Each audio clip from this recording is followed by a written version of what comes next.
दादी प्रकाशमणि जी ने हमें बहुत प्रेरणाएं दी और बहुत प्यार दिया, बहुत स्नेह दिया। तो मैं आज इस ईश्वरीय जीवन में कई उपलब्धियां ऐसी मिली हैं कि जो परमात्मा का प्यार और पूरे ईश्वरीय परिवार की जो आशीर्वाद है, दुआएं हैं, वो बराबर मिलती रही। उसका भी छोटा सा वाक़या मैं बताऊंगा आपको कि मैंने जब यहाँ माउंट आबू में आ गए और ईश्वरीय सेवा में समर्पित हो गए, तो पहले से ही मैंने ये निश्चय कर लिया कि मुझे अच्छे पुरुषार्थ करना है, अपने जीवन को सफल बनाना है। बहुत मैं पीछे आया हूँ, मुझे बहुत कुछ करना है, बहुत आगे जाना है।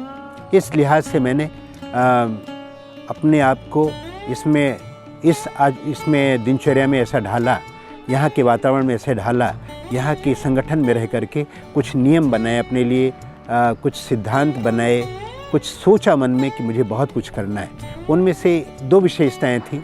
एक विशेषता ये कि मैं मधुबन में हूँ, तो मधुबन के जो नियम हैं, मर्यादाएं हैं, जो दिनचर्या है, उसको मैं पूरा पालन करूँगा।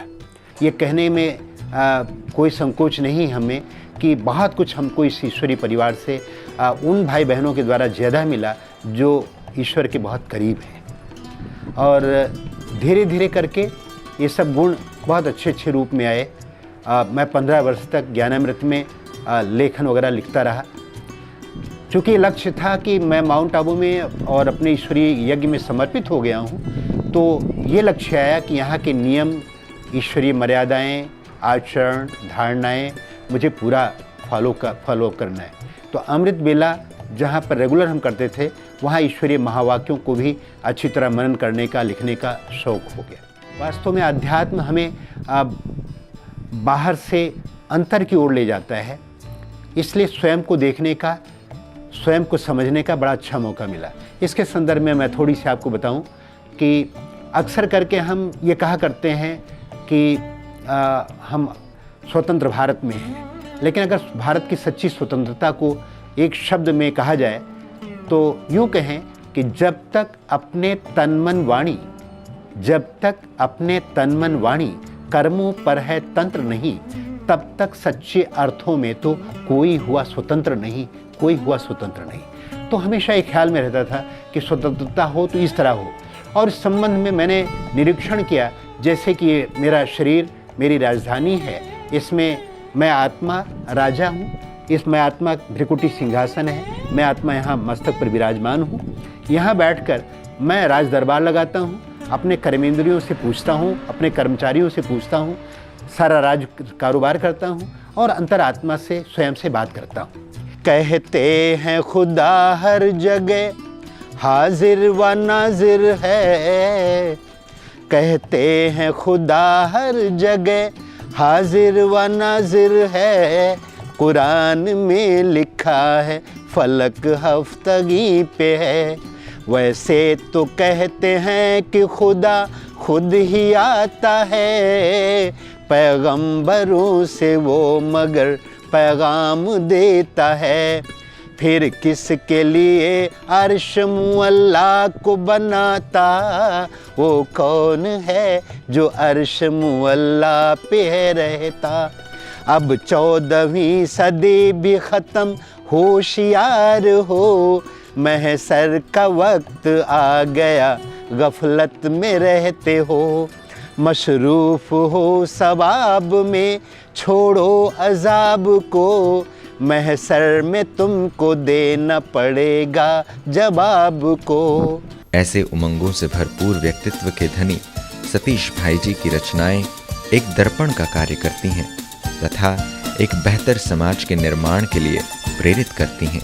तो प्रिय श्रोताओं, मेरे आत्मिक भाइयों और बहनों, मैं आपको विशेष 2 बात के लिए ध्यान खिंचाना चाहता हूँ कि जैसे मैं ईश्वरीय विश्वविद्यालय में आया तो 2 बातों ने आज मुझे बहुत अच्छी एक उपलब्धि दी। वो एक बात ये थी कि मुझे जी हाँ कहना है, हाँ जी कहना है, और उस हाँ जी ने आज मुझे तमाम विशेषताओं को नवाजा है, खूबियों को दिया है, और मैं सचमुच बहुत गौरवान्वित हूँ कि एक गुण ने बहुत सेवा दी हैं, बहुत अच्छी खूबियाँ दी हैं। मैं आपको ये कहना चाहूँगा, यदि आप अपने जीवन में आगे बढ़ना है आपको, तो निस्संदेह अपने जीवन को सिद्धांतों का आधार दीजिए, उसके लिए उसूल बनाइए, अपने नियमों पर चलिए। कुछ भी गुण आपने धारण कर लिए तो वो गुण आपको तमाम गुणों से भर देंगे। जैसे कि मैंने महसूस किया कि जीवन पथ पे चलने के लिए हमें हिम्मत का, साहस का कभी भी दामन छोड़ना नहीं चाहिए, और ये साहस हिम्मत आगे बढ़ाती रहती है। मैं हरिवंश राय बच्चन की उस कविता को बार बार याद करता हूँ, और मैं उस कविता के द्वारा ये मैं समापन अपनी बात का करना चाहता हूँ, और आपको भी बड़ी प्रेरणा देगी कि आप जीवन में चलते रहिए, लेकिन कभी हिम्मत मत हारिए। वो आपको बहुत बहुत मदद करती रहेगी, आप आगे बढ़ते रहेंगे। तो उसमें जो शब्द है बहुत अच्छा है। लहरों से डर कर के नौका पार नहीं होती, लहरों से डर कर के नौका पार नहीं होती, और कोशिश करने वालों की, हिम्मत रखने वालों की कब हार नहीं होती, हिम्मत रखने वालों की कब हार नहीं होती। नन्ही चींटी दाना लेकर के जब चलती है, नन्ही चींटी दाना लेकर के जब चलती है, चढ़ती दीवारों पर वो 100 बार फिसलती है। चढ़कर गिरना, गिरकर चढ़ना नहीं अखरता है, मन का ये विश्वास रगों में साहस भरता है, पर उसकी मेहनत यूं कभी बेकार नहीं होती, और हिम्मत रखने वालों की कब हार नहीं होती, हिम्मत रखने वालों की कब हार नहीं होती। डुबकियां सिंधु में गोताखोर लगाता है, डुबकियां सिंधु में गोताखोर लगाता है, जा जा करके, जा जा करके, जा जा करके खाली हाथों लौट के आता है। मिलते न सहज मोती हैं गहरे पानी में, बढ़ जाता है उत्साह इसी हैरानी में, पर उसकी मुट्ठी खाली तो हर बार नहीं होती, और हिम्मत रखने वालों की कब हार नहीं होती। असफलता एक चुनौती है, स्वीकार करो। असफलता एक चुनौती है, स्वीकार करो। क्या कमी रह गई देखो और सुधार करो। जब तक न सफल हो नींद चैन की त्यागो तुम, संघर्षों का मैदान छोड़ मत भागो तुम। बिन किए कभी यूं जय जयकार नहीं होती, और हिम्मत रखने वालों की कब हार नहीं होती, हिम्मत रखने वालों की कब हार नहीं होती।